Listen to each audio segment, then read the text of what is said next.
He didn't send me this. He didn't send it to me on this day when he told me he was gonna send it to me. You know, all them complaints that some man do when you in jail and don't have an understanding.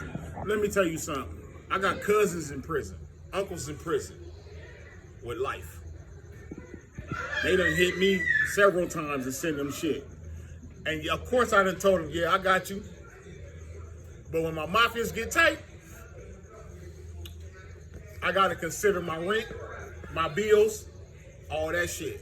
You know what I'm saying? Cause you gotta live. Cause I gotta live. It's not just about the individuals that's incarcerated. We understand that a lot of these individuals gave up a lot for us. It's almost like being in the army. You know what I'm saying? They give up a lot for us. But on the same token, they have to understand that we have particular priorities that we need to take care of first before I can get to you. If you can't understand that, then you ain't my nigga. You're totally right. You're totally right. And so, man, because you know, as we all do time in the motherfucking pen, it's really like you by yourself. You're sitting in there in the pen. You get a letter here and now and then, especially for a young homie that been to jail at a young age. Well, you been there, nigga. But I'm talking about like a real young homie that's been to jail at a young age and doing a long stretch. Like a baby homie of mine. How was your first time? I know what you're talking about. How was your first time going in there? My first time? Yeah. My first time going in, nigga, was huge. My first time going in, I had 4 years.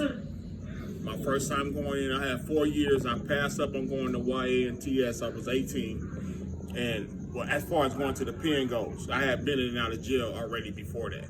But as far as going to the pen goes, I had 4 years. I did 3.5. You know what I'm saying? Nigga was an asshole. And but my first time in was hell. I got into it with allies. And really, I got into it with allies because the allies was like, they could see that I'm a rider. They wanted me to claim their turf.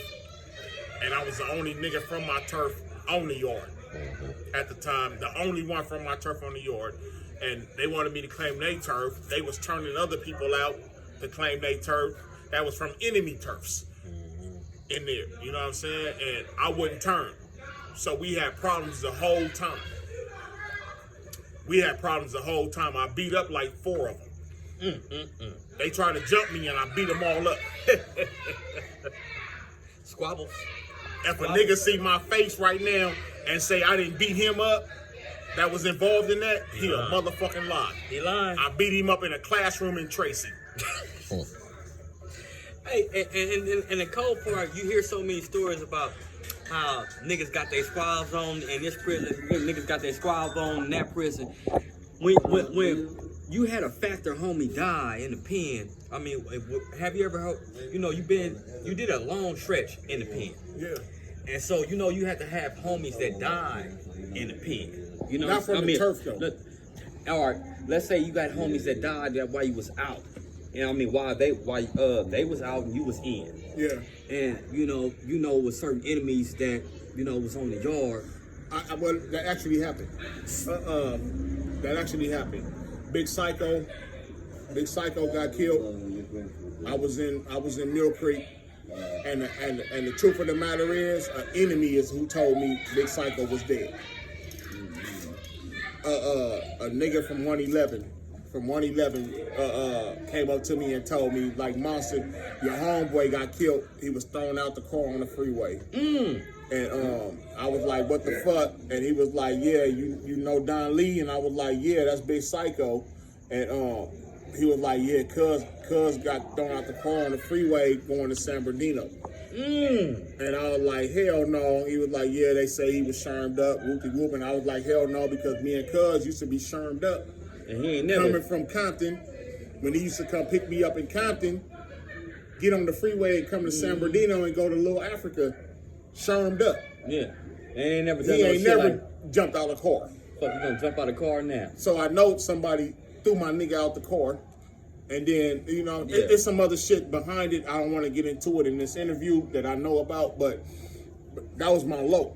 You know what I'm saying? And my loc lived in the enemy hood. He lived on 105th. Yeah. You know what I'm saying? You know where that's at. Mm-hmm. He Yeah. lived on 105th in the apartments on the one way. Hey, On the one way. and shit happens all the time right there. Man. From look, from crack smoke to gun smoke. You understand me? But you know, like I say, man, in this day and age, how do you feel about this? How this gang banging shit look to you now? Oh, this shit ridiculous. This shit is fucking stupid.